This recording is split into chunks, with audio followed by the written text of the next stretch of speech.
J'ai quand même vraiment la meilleure tenue possible pour parler d'inondation. Enfin, vraiment, là, avec ma petite chemise hawaïenne de bisexuel et mon petit collier. Faut que je vous explique. J'ai grandi dans un bled paumé dans le sud de la France. Et dans le sud de la France, il n'y a que 2 météos. Un si grand soleil, ou alors c'est le déluge, genre on met des animaux dans des bateaux pour leur survie. Je déconne, mais à Montpellier, ils ont quand même renommé la paillade en la Mosson. Ouais, c'est le pire quartier de notre ville. Autant renommer ça avec le nom d'une catastrophe naturelle. Du coup, vous vous doutez bien, j'ai des histoires à raconter sur les inondations. Fun fact, cet épisode, que je suis en train de recycler en Kifiafia, était le 2e épisode de Joas qui n'avait jamais été écrit, et c'était censé être le premier épisode de la saison 1. J'avais même fait tous les dessins, j'étais au montage. L'épisode a été annulé pour mettre X Factor France 2009, et j'ai jamais réutilisé le scénario. Et j'ai jamais raconté mon histoire.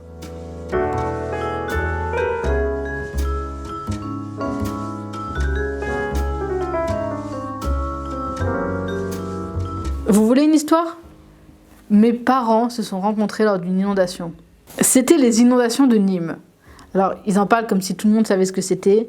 Il y a eu de très grosses inondations à Nîmes dans les années 70-80. Et Nîmes, c'est basiquement une cuve, en fait. Donc, il y a eu beaucoup de pluie qui est tombée, l'eau s'est accumulée en bas.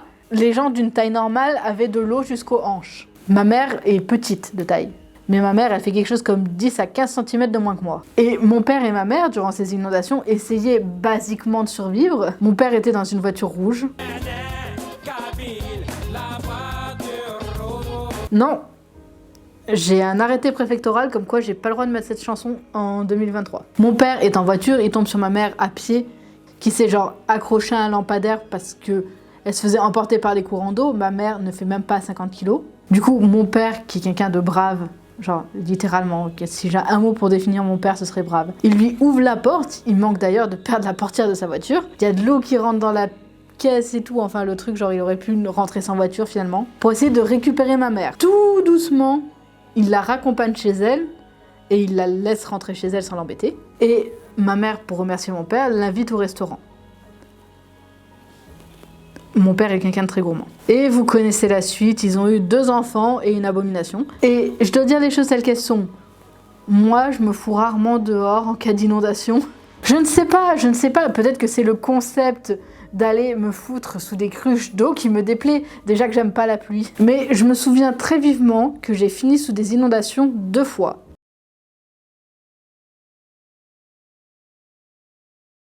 La première fois, j'étais au collège et c'était pas un super collège pour tout vous dire. Genre, notre directeur, il était plus occupé à essayer de draguer des profs de français qu'à s'occuper des élèves. Et il pleuvait énormément. Le matin, on était en alerte jaune.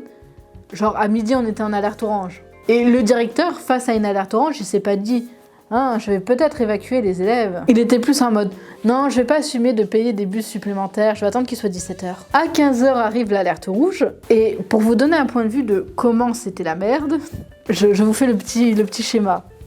Ça, c'est le bâtiment principal du collège, cette magnifique bouteille d'eau.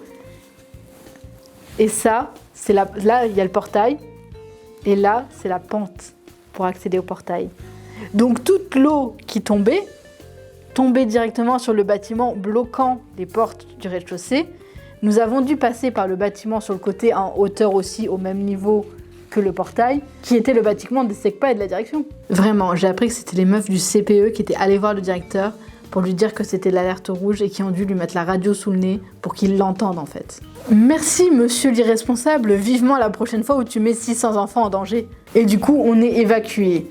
Donc vous imaginez bien qu'on est 600 élèves à sortir par une toute petite porte parce qu'on ne peut pas prendre le portail principal, il y a trop d'eau. Mais hey, nous on s'en foutait.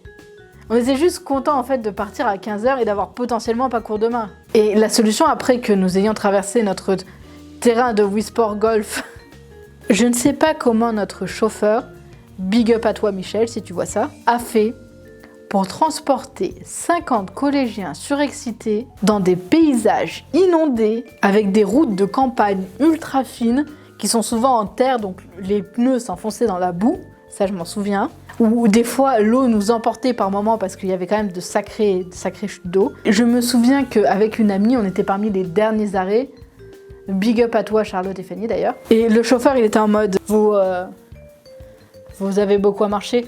Oh et puis zut, je vais vous ramener devant chez vous. Merci Michel. Merci d'être plus soucieux que le directeur de l'école sur la protection des enfants finalement.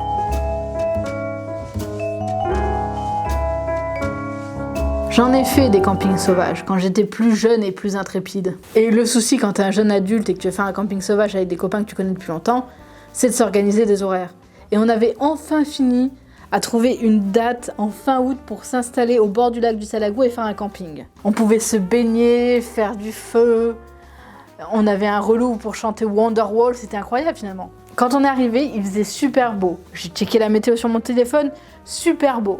Sauf qu'à 7h du mat, les seuls gars qui étaient restés éveillés devant les tentes nous ont réveillés en trombe quand ils ont remarqué que le niveau de l'eau du lac était en train de monter. Je tiens à préciser, on ne s'était pas stationné à côté de l'eau, mais l'eau elle était venue à nous.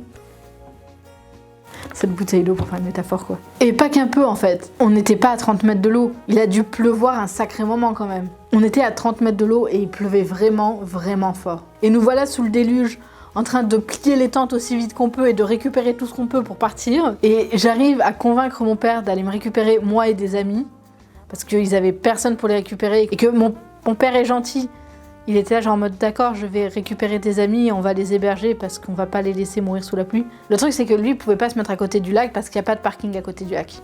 Donc il s'est mis plus haut et nous on devait faire le tour du lac pour le rejoindre. Tout ça avec nos sacs, des tentes et tout ce qu'on a pu récupérer en bordel. Nous l'avons fait, mais difficilement. Nous avons perdu un soldat sur la route. Le sac de couchage de Carrie qui est parti dans le lac. On l'a vraiment regardé, un sac de couchage flotter dans le lac et partir en mode adieu, adieu sac de couchage, tu étais un très bon soldat. Hashtag retrouver le sac de couchage de Carrie. On a fini par nous sécher sur place et tout le monde a emprunté de mes vêtements parce qu'il s'avère que je fais une taille de plus que tout le monde, donc tout le monde rentre dedans, c'est super. Basiquement, tout le monde était dans un pyjama trop large. Et on a dormi à 4 sur un matelas posé sur le sol. Enfin, actuellement, 2 ont dormi sur le matelas et 2 ont dormi sur le sol parce que le sol était frais. On est au mois d'août dans le sud de la France, c'est pas parce qu'il y a une inondation qu'il fait pas 40 degrés.